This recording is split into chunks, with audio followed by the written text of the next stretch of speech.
J'appelle, j'en parle aux passants. Ah, je l'attends, l'attendrai-je encore longtemps. J'ai trouvé que c'était tellement beau de donner à la Révolution, parce que moi, plus que la République, c'est que le peuple prenne le pouvoir et qu'on sorte de ce système de corruption, de merde et de destruction des services publics. Et je trouve que donner à cet espoir, donner le corps de Joël, mon amour avec sa chevelure rousse, et c'est une image merveilleuse. Enfin voilà, moi il y a vraiment un lien entre cette chanson d'Eugène Pottier, mais on peut dire aussi c'est le temps des cerises, quand reviendra le temps des cerises. Et donc, voilà. Les gai rossignols, les merles moqueurs seront tous en fête. Les belles auront la c'est un hommage à une femme qui m'a construit. Et j'ai gardé ce secret en moi pendant presque 50 ans, enfin 40 ans et quelques, puisqu'elle est morte au lendemain de 68, en 69. Elle avait 25 ans. J'ai jamais digéré sa mort, elle s'appelle Joël. Et donc j'ai voulu lui rendre hommage tant que je peux encore faire des films. Voilà. Donc ça c'est sûr que c'était ma motivation profonde, intime. Mais également, pour moi, c'est la beauté de tous les gens que j'ai filmés. C'est pour ça que tu as raison de rapprocher. C'est-à-dire, je la retrouve à travers ces lettres qu'elle m'écrit. Donc, c'est une espèce de dialogue étrange avec par-delà la mort, avec un fantôme. Et je lui réponds au présent par les personnes que j'ai filmées, que je retrouve aujourd'hui.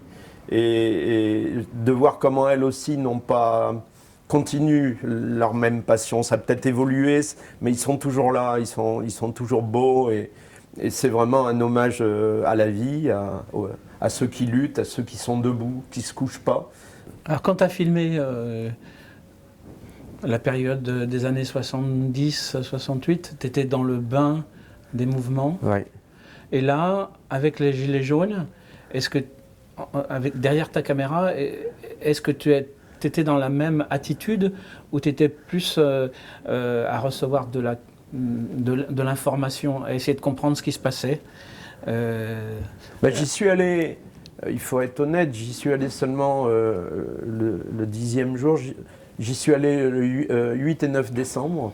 Donc j'ai mis un certain temps à hésiter. Parce qu'avec toute la propagande qui nous tournait la tête, comme quoi c'était le Front National, antisémite et tout, mais c'est scandaleux l'attitude du pouvoir pour les discréditer. J'ai hésité un moment. Et puis j'ai lu, je me suis beaucoup informé, ça m'intriguait beaucoup, j'étais en plein montage. Donc j'ai abandonné mon montage pour aller les filmer. Et j'ai trouvé que c'était la plus belle conclusion que je pouvais donner au film. Il faut pas le laisser, il faut pas se dire, ah bah tiens on a fait un truc, c'est bien, ça durera toute la vie. Voilà, je pense qu'il faut qu'il y ait des gens, enfin après tout ça c'est à discuter, et il y a des gens qui ont déjà travaillé sur ces sujets-là, qu'il y ait une partie de gens élus qui représentent le peuple, mais par contre à la différence c'est qu'ils ne soient pas payés avec des salaires mirobolants, que le mandat soit court, de façon à ce que ça n'emmène pas vers la corruption, et qu'il y ait une assemblée citoyenne en plus. C'est vrai faut qu'il y ait un équilibre en fait qui se fasse avec des garde-fous. Un journaliste avait écrit un très beau papier sur le rond-point où je suis allé filmer. Et c'était vraiment des gens qui se posaient la question de faire la politique autrement, de construire des assemblées citoyennes et dans lesquelles les gens sont élus pour des coups de durée, n'ont pas des salaires mirobolants et au bout, ils ne restent en place qu'un an. Et donc, d'un seul côté, mais je me suis dit, mais c'est les revendications de la Commune de Paris. Et donc, voilà, c'est comme ça que je suis parti les filmer. Et je suis parti les filmer effectivement en me disant, mais je rêve ou je rêve pas, qui ils sont et ils m'ont accueilli avec une telle générosité qu'ils m'ont convaincu, quoi. C'est devenu des amis.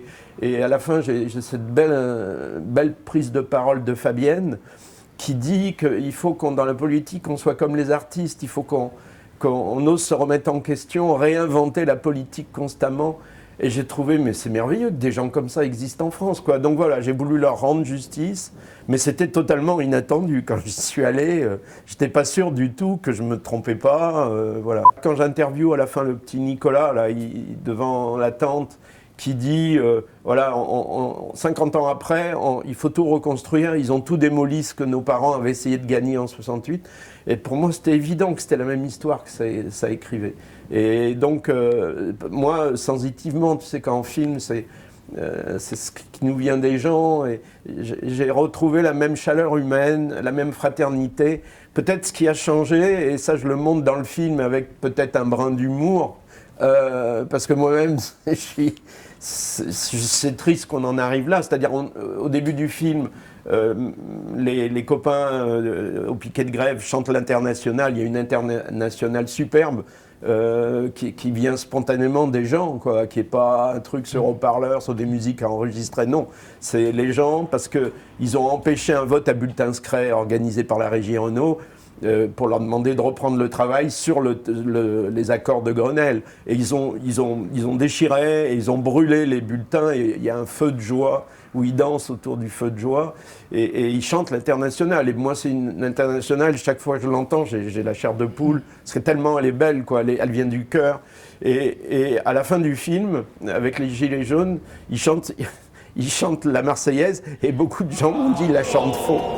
Marchons.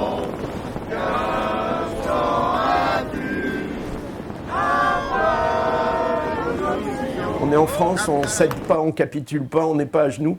Et il nous reste que cette Marseillaise qui était chantée faux. Et j'ai adoré ce plan où je ne bouge pas et où les gens dans la nuit font l'appel au drapeau.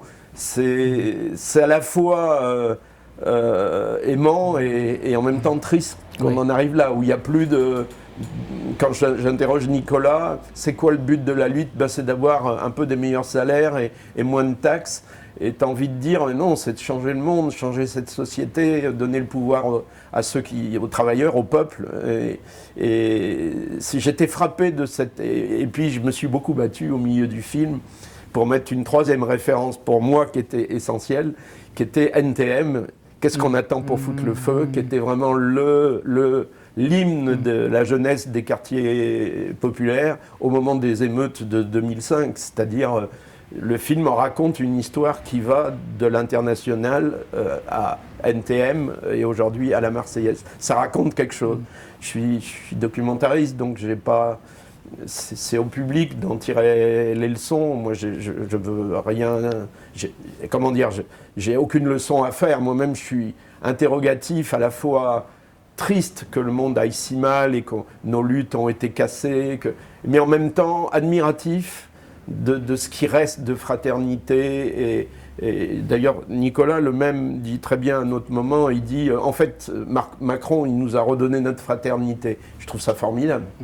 Enfin, en tout cas, moi, ce que je souhaite, c'est un film qui est dur, bon, la réalité qu'on vit est quand même pas joyeuse, quoi, de la manière dont les luttes sont brisées, dont l'État, aujourd'hui, sans aucun état d'âme, mutile des milliers de gens, enfin, qui perdent des bras, des yeux, tout ça pour le droit de manifester, quoi. Je trouve ça mais incroyable qu'il n'y ait pas plus de réactions en France. Et donc, je trouve que le film tombe au bon moment pour essayer de donner du contenu et raconter la continuité de cette histoire. Et en le racontant, rendre hommage à cette Joëlle qui m'a jamais quitté, parce qu'avant tout, pour moi, c'est une lettre d'amour. Ouais. Voilà, je ne l'oublierai pas, comme je ne peux pas oublier les images de la Révolution, d'un peuple qui s'est dressé en 68 et qui continuera à se dresser, qui ne se met jamais à genoux. Donc c'est pour moi, c'est une grande lettre d'amour, c'est sûr.